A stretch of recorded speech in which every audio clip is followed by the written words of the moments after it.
And Denver had brought in a couple of guys, and they worked out, and they signed like 3 of these guys and said, hey, we're going to invite you to camp. And basically they're just camp bodies. Mm-hmm. And so he comes into camp, second day of practice, I'm blocking him.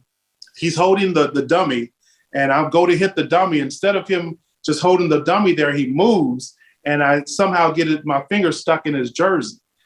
Tear the tendon, have to get surgery. I missed the entire preseason and the first 4 weeks of the regular season. Dang. But the funny story about that is this kid who nobody remembers that night leaves camp and he's never seen again.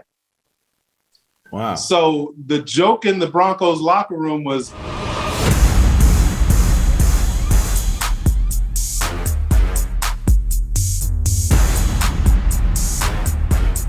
what's up, everybody? Welcome into another exciting edition of Up On Game Presents Conversations with a Legend. This week, I have one of my former teammates with me. His greatness was obviously established far before I met him in Washington, D.C. 2-time Super Bowl champ, went to Missouri, ended up transferring, went and played at a D2 school and at receiver, but ended up being a 2-time Pro Bowler at tight end. I bring in my man, welcoming into the show, Byron Chamberlain. B-Cham if you're nasty. What's up, babe? LaVar, it is so good to see you, my man. Thanks for having me on. Indeed. Love having you on, man. And this want to be a cool one because obviously we got history and a whole lot of memories together, not just on the field, but off the field as well. First, let's start off with, how is B-Cham doing? What is B-Cham up to these days? Anything new and exciting? Well, I just celebrated my birthday yesterday. Happy birthday, my G. So that's always fun. Out here in Miami, just having a good time, celebrating my birthday, doing a lot of traveling lately. I have a huge trip coming up, going to Israel for the first time. So I'm really looking forward to that. One of my goals is to do 100 different countries with my travels. Israel will be country number 58. So we're going to spend a little time in Tel Aviv, seeing my niece play basketball over there. And then you can't go to Israel without going to Jerusalem, the holy city of Jerusalem. So looking forward to that coming up near the end of this month. That is awesome, man. And you've always been one to just do things differently. Like, all right, so let's do this. You started out in Hawaii. Like, yes. How does this happen? You end up born in Hawaii. Like, who gets the opportunity to look like you and me and be born in Hawaii? Like, you got to walk me through this, because I was born in Pittsburgh, and while I appreciate the mean, cold, hard streets of the burg, I certainly would have liked to have been saying aloha every single day of my life for a time. How did this all play out for you? Well, my parents were in college at the time. My mother was at Texas Southern, and my father was in Nebraska. And somewhere between their sophomore years, they decided to get married, and they got pregnant with my brother. And my father needed a real job. So what did he do? He joined the Navy. Bam. He joined the U.S. Navy, and they shipped him out to Honolulu, Hawaii. And as soon as that happened, here comes my older sister and myself. So me and my older sister, born in Honolulu, Hawaii, started out there.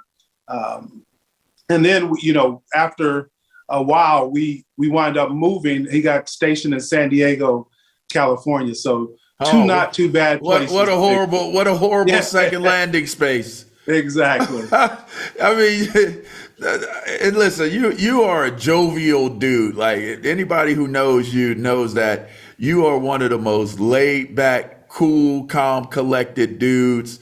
It's funny, we were joking offline before we started the interview. You were the referee. Yes, yes. People don't know, people may not know this, but we were all on a coaching staff at a high school, and we're doing some amazing things with the youth. And you know, you were an amazing teacher to the guys, and an amazing support. Where did that come from? Where did the love of helping young people and wanting to be a support and just be cool in how you do it? Because clearly all of us aren't always cool in how we approach, our educational moments with these youth out here. But you were always one that was like, all right, it's okay. Like, you might have got your ass kicked all the way 50 yards downfield, and I'm like, get him off the field, and you're like, no. He's going to be okay. There was something good that happened there. Now, you saw what was good. I was ready to take him off. Where does that come from, man? Where does that approach to it's good versus it's bad from Byron Chamberlain? Yeah. So part of it we talked about is, me being raised in Hawaii, that whole aloha island attitude. It's like they say in the island of Jamaica, no problem. It's always laid back. It's always going to be okay.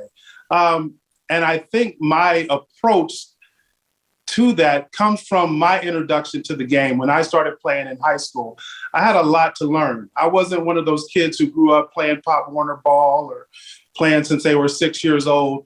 I got introduced to the game a little later when I was in high school.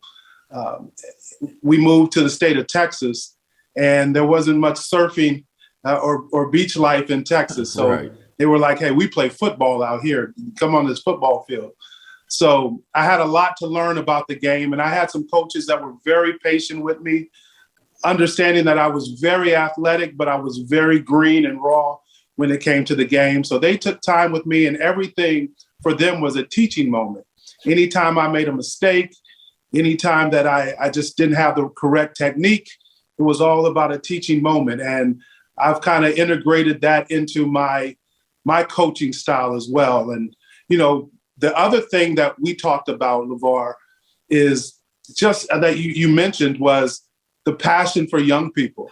And that's one of the things that connects you and myself and our other former coach, Achilles Smith, is that we have a passion for young people. We want to see them succeed. We want to give them the opportunities that we had, and even more, even better. So I just have a passion to see young people succeed, and I want to do everything in my power to help and to facilitate that. The cool thing about that is you are aware of how you feel. It makes me wonder, when you were learning the game and you were getting to know how it worked for you, that's got to be, if you really care, if you really want to be good at it, it's got to be frustrating at times learning how to do things the right way. Do you have any stories like when you were first learning? Like, so many times we talk about, oh, it was so hard, but I pushed through and I got through, and it was, but do you have a detail? Like, because so many times what I realize about when these young guys listen to us and they watch what we say, they don't relate to what it is that we're saying because they haven't got to that epiphany yet, that moment of clarity, but they relate to real experiences, things that have happened, like, oh yeah, that happened to me. Like, I didn't realize that, man, you would have went through something like that. I basically quit my first high school football game. People would never know it, but we went out against the famed Woodland Hills Wolverines, where guys like Rob Gronkowski came from. I was a freshman and got my ass whipped and basically quit. Like, this ain't for me. Like, I can't do this. And teammates walked me through, talked me through. My coach came over and consoled me and said, you're 15 years old. There's 18-year-old guys out here that are heading towards Division I, if you thought you were going to step on the field game one and just be, that guy, I appreciate you feeling that way, but now you're learning what it's going to take to be that guy. And that always stuck with me. And so do you have a moment where it was like, I had that frustration. I wanted to get it right. And ultimately I just kept working to get it right. I don't have that particular moment per se. What I do have is a time where, and I'll take you back to football, high school football in the state of Texas in the 80s. It was the real deal. And, you see these movies, Friday Night Lights. Friday Night Lights, yeah. I mean, it literally was like that. And you come from a place, LaVar, the state of Pennsylvania. You have states like Ohio, Georgia, Florida, where they play really good high school football. And when I tell you Texas high school football is on another level, it truly is. And when I was in high school, it was back there when you came 4 weeks before school started and you did real two-a-days. And what they would do back then was they would put everyone together, whether you were a freshman, sophomore, junior, or senior. You're all together. We're practicing together. So it's nothing to have a freshman go head-to-head with a junior or a freshman go head-to-head with a senior. And the thing about that was I was a year ahead of myself. So coming into high school where most guys are 14 years old, I was 13. And so now I'm playing against and competing with kids that are 16, 17, 18 years old. Like you said, guys who are going off to Division I colleges in a year or two. And I'm just learning the game. So just the toughness, the frustration of going against guys who had played this game for years, and I'm just now learning. Now, the thing that I had this crazy athletic ability, and I think it came from one thing that I didn't play football, but I played every other sport there was. I surfed and I skateboarded, so I had incredible balance. I played golf. I played tennis, so I had incredible hand-eye coordination. I had incredible lateral movement and quickness, and I was just flat out fast. And so I could use my athletic ability to succeed when I was in trouble on a football field. I really leaned on it. And my coaches saw that. And they saw, okay, we have a raw talent who's very, very athletic, probably the best athlete out here. He really doesn't know the game. He's learning the game. And that's where a little of my frustration would lie, was just learning the nuances of the game. It's interesting because when you were learning it, you were playing a skill position at the receiver's position with that athletic ability. And let me jump in here, LaVar. Let me cut off real quick. I was also playing it in the state of Texas. And at my high school, especially back then, as a freshman or a sophomore, you don't compete on the varsity level. It was just didn't happen. But there was myself and a guy you may know, Marcus Buckley, who wound up playing linebacker for the Giants during our time period. He played 8 years with the Giants and one with the Atlanta Falcons. Well, he was my other teammate, and me and him were sent to varsity as young guys, and it had never happened at my high school. It really didn't happen much back then in the state of Texas because the competition level was so great. Well, and y'all both played in the pros. Yes. So let's talk about that. You go from being a receiver to being a tight end in the pros. And listen, it's all about right place, right time. While one will sit there and be like, oh, I went in this round, I wish I could have gone higher, this, that. Man, you went to the Denver Broncos. And a receiving tight end, who gets the better opportunity of development as a receiving tight end to be with Shannon Sharp, the GOAT? Like, I think he's the greatest tight end of all time, certainly the greatest receiving tight end of all time. Yes. What was that like, that experience like, coming out of just starting football in high school? So basically within a matter of, 8 years? Yes. you're in the league. You're not only in the league, but you're in the league, and your team was loaded from top to bottom, from coaching staff to players. Y'all were loaded. Your closest friends are all got busts in the Hall of Fame. Like, what was that like, having that type of environment as a young pro? Well, let me answer what you said first, about being in right place and right time and just timing. I was blessed to be drafted by a Mike Shanahan and have the offensive coordinator, Gary Kubiak. And those guys were such offensive minds and such offensive geniuses, and they could see things in players that you didn't even see in yourself. And for them to have the wherewithal to say, hey, this is a really good receiver, but we're going to make him into a tight end. And, I think I was blessed, number one, just being at the right place. And Mike Shanahan's first draft class, he drafted another guy who became my best friend in the round before, a guy named Terrell Davis, like you said, bust in the Hall of Fame. Guy named Terrell Davis. Yes. Salute. But what I did was, when they said, hey, Byron, we're gonna make you a tight end. What I did as a student of the game, I said, okay, I'm looking around my locker room, and like you said, I have this one guy who is everything that I want to be. He is an all-pro. He goes to Pro Bowls. He's had longevity. He has success. I immediately went to the equipment manager, Doug West, and I said, Doug, they're making me a tight end.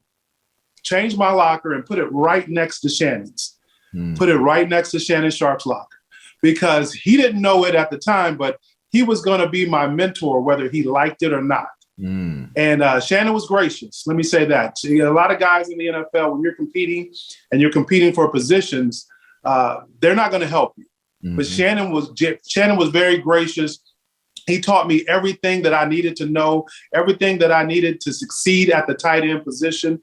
Like you said, I believe he is definitely, if he's not number one, he's number two tight ends of all time. And so I got to literally learn from that guy for 7 years, sitting at a locker right next to him, seeing how he played the game, seeing how he thought about the game, seeing just any question that I had, he'd be gracious enough to answer. Seeing his work ethic and learning what it truly meant to be a pro, what it truly meant to be a Pro Bowl caliber player. And that was my goal. So, like you said, I was blessed to jump in a locker room with guys like Terrell Davis, Shannon Sharp, John Elway, Steve Atwater, a big influence on me. And like you said, all those guys have their gold jackets and they're busting the Hall of Fame. Well, you got your own Pro Bowls on your list of accolades, so it wasn't like you was just there for the ride. You were definitely a positive contributor, and we all know about that. You won your Super Bowls, then you go to Minnesota, you ball out there, you go to the Pro Bowl, then you come to Washington. Okay. You see everything that's going on in Washington right now. I'm just curious, just a side note, just me thinking out loud. What was your experience like when you was in Washington? My experience in Washington was different. Let me say that. And, there was a lot of good, but also on the flip side, there was a lot of not so good. And we were there with Steve Spurrier as the coach. Yeah. I just didn't see the hours that were put in to be successful. I remember us getting out of practice and being home on my couch by about 1:00. Yeah. It blew my mind, because coming out of Denver, coming out of Minnesota, where these teams that were traditionally, they're going to compete and they're going to be in the playoffs every year and they're going to be in the NFC or AFC championship games. And coming from that environment to where we're at home at 1:00, it just wasn't a good thing. Yeah. That organization was just not run like a first-class organization. And that's just my perspective. And that's just coming from where I came from in Denver, going to Minnesota and then there. The other thing, though, about it, but I met some great guys in that locker room. Indeed. Of course, me and you have been friends ever since. Other guys that I still stay in touch with from that team and that time period. Had a lot of family in the DC area, so they were able to come out and see me and spend a lot of time together. So in that aspect, it was really good. Mm-hmm. My daughter at the time was very young, so just her being around her family members that live out in the DC, Maryland area, it was awesome. That's cool. That's pretty cool. Let's go off the field. Okay. You're a real cerebral dude, super intelligent guy. If I were to tell you the moment you went pro and you inked that contract, didn't matter where you got drafted, you inked the contract. You just mentioned family. People know you inked the contract. People know you're playing in the pros. What was that like? Did signing the contract, did getting money change things, or were you one of the few that were prepared and your families were prepared for wow, he made it to the pros and this is his job, which everybody should be happy when a kid grows up, gets a job, is making money. But for some strange reason, when guys that make it into the league as pros make it, it's everybody got a job, everybody made it, everybody get paid now. What was your experience like? Like you said, it was about people around you changing, their expectations of you changing. And money does funny things to people. And you want to do great things. You want to do nice things. You want to help out your family. You want to help out, your community that supported you as you came along. And so you have those resources to do that, but understanding how far that you can stretch yourself. I think that was the biggest lesson for me. And I learned that early. I wasn't prepared. I was not prepared for it. And I learned it early. It cost me a few dollars. It cost me, those first couple of years, but I'm a guy who learns quickly. Mm-hmm. And being able to have a 10-year career and understanding that, this career it has limits to it. And there's a certain amount of longevity that comes with it. And we're putting our bodies on the line and sacrificing things for this ability to make this money in a finite time period. Mm-hmm. So just understanding that and trying to relay that information to my loved ones to say, hey, listen, I'm not going to be playing this game for the rest of my life. So I have to set myself up and put myself in position to be okay for the rest of my life. Mm-hmm. And instead of giving you just straight out money, let me see if I can help give you opportunities. And that was my focus with the people that were the closest to me. Not just cutting you a check, but let me see how we can, take this platform that I'm on for a limited amount of time and relay that into some opportunities that are going to benefit you and me for longer than the time that I'm playing. So that became my focus in year 2 and beyond. It seems to work out pretty well. Now, I can't help but to notice you talk with your hands, like guys that when you use your hands in your career, you talk with your hands. Like and when you're talking with your hands, you still talk almost like you're still in position to make the block, to get your hands in there, thumbs get up, a right? hold of thumbs up, palms up, right? And I'm looking at the finger, and you got the same thing. You got the mallet finger too. Oh, that's the football finger. How did you get your mallet? If you were a player, you got one of these. Second year in the league, blocking a linebacker, and my finger gets caught up in his jersey as he's trying to pull away. Funny story. I'll give you the story. I'll give you the entire story.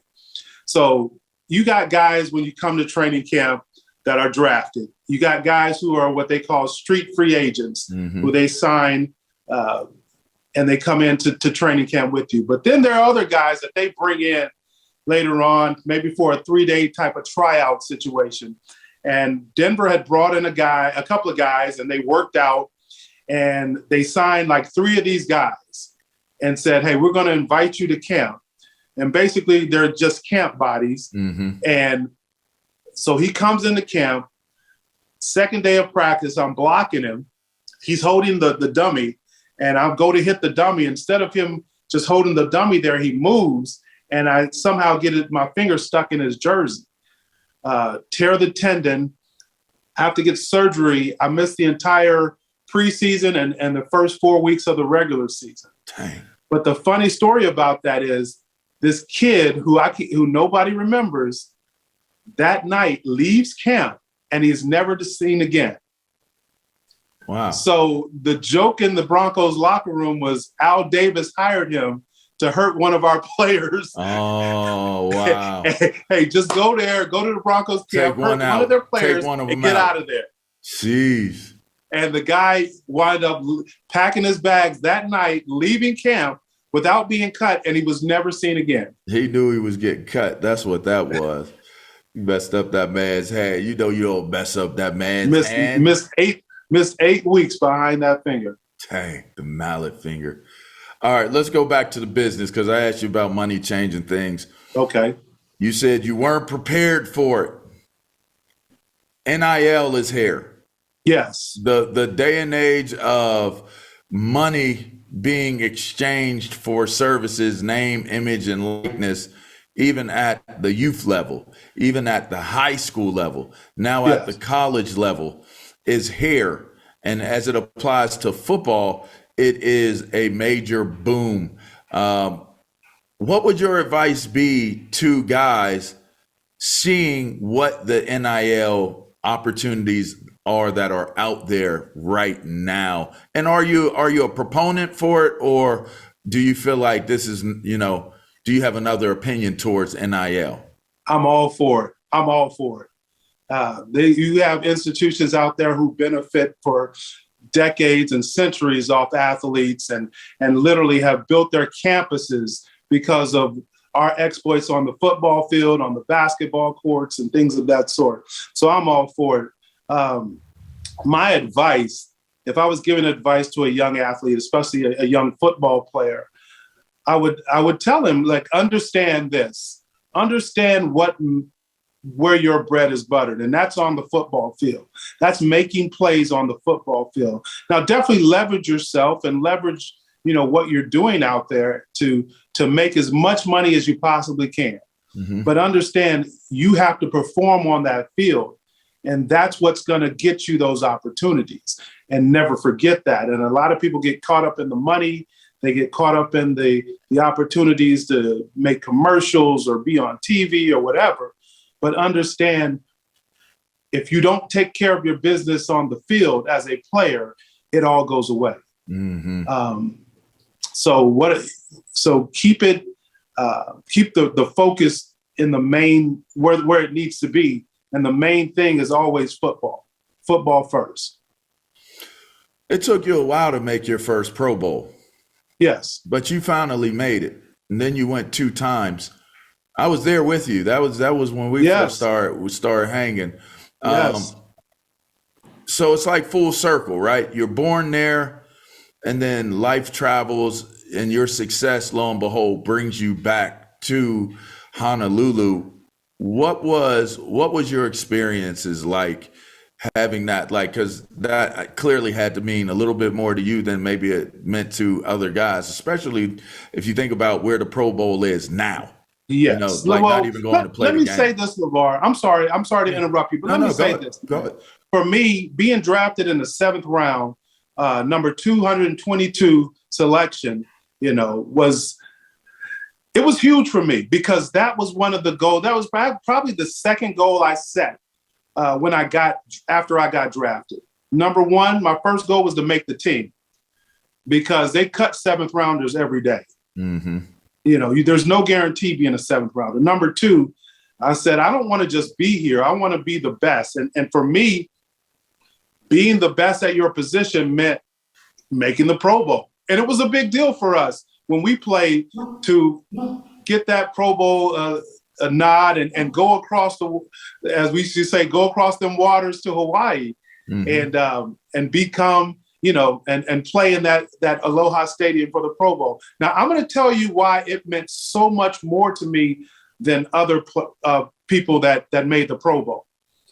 So first of all, my dad was there, my mom was there, my sisters came, my brother. That was number one, being able to bring them back to the islands and where we all started. And it was on me. I love that fact. That was number one. But number two, when I was born, the year I was born, we lived in a place called Halava Heights. Halava Heights was torn down.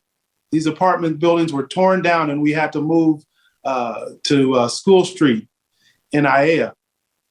And they tore those apartments down. And what did they build on that site?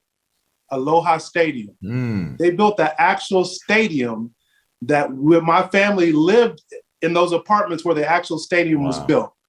So that was huge. And I remember doing a huge story with sports with ESPN at the time. That's crazy to talking about so that. I still have the newspaper from USA Today. Where you live. I have the USA Today newspaper where me, my mom, and my oldest sister are on the cover. And my mom came up with this phrase, and it was the headline of the USA Today, said, he left in Pampers and returned in pads. Wow. That was huge for me. Just being in that stadium, knowing all those stories that my mom would tell me about living in those apartment buildings when we were young and being forced out so they could build Aloha Stadium. That was huge. That's pretty deep, bro. Yeah, that was special, man. It was crawling around. It was probably one of the most special moments in my career. Yeah, I'm sure. All right, well, special moments in career. Let's I wanted to talk to you about so much more, but I'm a wrap because I know we're up against it. Because I do want to talk to you about your golf game because I know you're a dope. Let's talk about it. All right, before I hit the last question, let's jump into this. You could have been a pro golfer. I started at the age of 8. Yes, my grandfather was a scratch golfer and a golf teacher, and if anybody knows me, my grandfather is the male figure. My mother's father. He is my male figure, the guy I looked up to, the guy I wanted to spend all my time with. And his thing was golf. And so to be able to be with him 5-6 hours a day, just me and him on a golf cart, on a golf course, was priceless. And so that's how I got into golf. That's how I fell in love with golf around the age of 8 or 9. And I've been playing it ever since. Did you come in from golfing, or are you going out when this interview is over? Because knowing you, I know that's going out on the course or coming in from it with that shirt on you got. Yeah, this is unfortunately this is a non-golf day. Okay. This is a non-golf day. All right. Now I'll try to get out there 3 to 4 times a week. You know that. I do. When I have some free time, you can find me on a golf course. But today, unfortunately, is a non-golf day. All right. Played a couple of days before I left LA. Me and Terrell Davis got a chance to play with him. Okay. His game's getting better. He actually beat me. Uh-oh. He beat me one of the days. I smoked him the first day. He came back day 2 and won. So right. I owe him a rubber match and owe him a butt kicking. I got you. All right, this is the last one before I let you go, OG. When it's all said and done, and they giving their last words about Byron Chamberlain, what is it that you would hope that your legacy is? What is it that if some way, somehow we can hear what people have to say about us when we're not here no more? What is it that would mean the most to you, legacy-wise, for people to talk about and say about you? Legacy-wise, I would love for people to say that he was a giver. He's a person that gave people opportunities. One of the things that I do, and you know this, is I travel internationally and I teach the game because I love the lessons that the game of football has given me and everything it's given me. Mm-hmm. And I want to give those opportunities to so many young people, not just in this country, but around the world. And I want people to say that I'm a citizen of the world and I'm a person who tried to teach and tried to give. Those two things. If they said those two things about me, I think I'd be happy. Well, I certainly would be one to drive that message home. You definitely are a giver, and you definitely are a teacher. I've seen it in work. I've seen it in action. Volunteering your time, just giving back. You just always been a good dude, man. Just always been one of the solid guys that, when you say there's guys you're proud of that we're part of the same fraternity, same brotherhood. You're just one of those guys that have always represented what we stand for the right way. So many horror stories, we hear about them, but we never really get into praising the guys that really do it the right way and have been the proper examples and role models. Like, I looked up to you. I knew who you were when you were coming to the team. Obviously, again, had the time to see you when we were at the Pro Bowl, but then for us to be teammates was super cool and just one of those things. It's like, a pro when you see a pro, you know what I mean? So yeah, I appreciate you always being that dude, man. And I appreciate you coming on, giving me some time. LaVar. Let me say one more thing, LaVar, because I'd be remiss if I didn't say this, because you said a key phrase for me. And I told you my grandfather was my guy. He was my man. He would always tell me, always do the right thing and always do it the right way. Those were his words. So when you hit on that, you do things the right way, it really struck home with me, because that's exactly the lessons that he taught me. Legacy. That's something you pass down. It's a beautiful thing. Thank you, man. Thanks for having me. Hey, it was a pleasure. It's always a pleasure when I'm with you, man. Indeed. That's Byron Chamberlain, Super Bowl, 2-time winning Super Bowl champ, 2-time Pro Bowler, and number one in your hearts and your minds as just a super awesome dude. So make sure y'all keep up with Byron Chamberlain. And he does a lot of great things. And he's one of those guys that you will hear from and you'll see from because he's a doer, and I really appreciate him as a person. Shouts out to PACE-O-MATIC for sponsoring the show. Super, super love for that. Shouts out to Brinks TV. Make sure you subscribe to Brinks TV and check out the fine programming that we bring to you with Up On Game and Up On Game Presents. And you know what? Shouts out to Up On Game as well. It's LaVar Arrington. This has been another exciting edition. Make sure you subscribe. Check out the podcast as well. All right, anywhere you download your podcast, check out, Up On Game Presents. We got a ton. And when I say we have a plethora of piñatas for you to hit and listen to on the Up On Game Presents network feed, we do. So make sure you check all those things out. iHeartMedia, Fox Sports Radio. And again, Brinks TV. Shouts out to all you guys and all of your support. This is a wrap. Till next time, I'm LaVar Arrington. Peace.